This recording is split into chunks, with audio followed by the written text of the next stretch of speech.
संभाजी महाराजांचा पूर्णाकृती पुतळा झालाच पाहिजे। जय जिजाऊ, जय शिवराय। छत्रपती संभाजी महाराज की जय। बोला छत्रपती संभाजी महाराज की जय।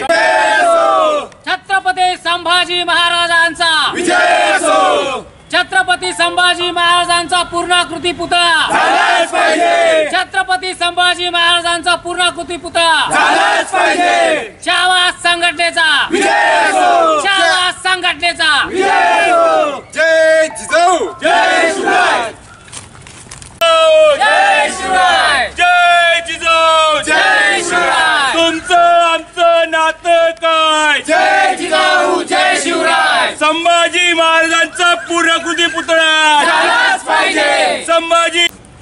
आज छत्रपती संभाजी महाराजांना त्यांच्या जयंतीनिमित्त छावा संघटनेच्या वतीनं वंदन व मुजरा करण्यासाठी आज सर्व छावा इथे एकवटलेले आहेत। छत्रपती संभाजी महाराजांचा पूर्णाकृती पुतळा धुळे शहरात धुळे मनपाने उभा राहावा या अनुषंगाने छावा संघटनेने गेल्या 4 वर्षापासून अविरत असं पाठपुरावा केलेला आहे। त्या अनुषंगानं धुळे महानगरपालिकेने देखील 75 लाखाचा असा भरघोस निधी 3 पुतळ्यासाठी मंजूर केलेला आहे। परंतु निधी मंजूर असूनही आतापर्यंत निविदा काढण्यात आलेली नाही।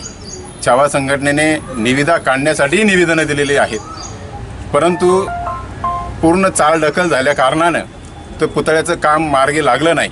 परंतु आता छावा संघटनेनं नगरविकास राज्यमंत्री माननीय रणजितसिंह पाटील यांना सविस्तर चर्चा करून त्यांच्याशी भेट घेतली आणि मंत्रालयामधून त्यांना नगरपालिकेने असे ऑर्डर दिले आहेत की लवकरात लवकर संभाजी महाराजांचं पूर्णाकृती पुतळ्याचं काम मार्गी लावावं।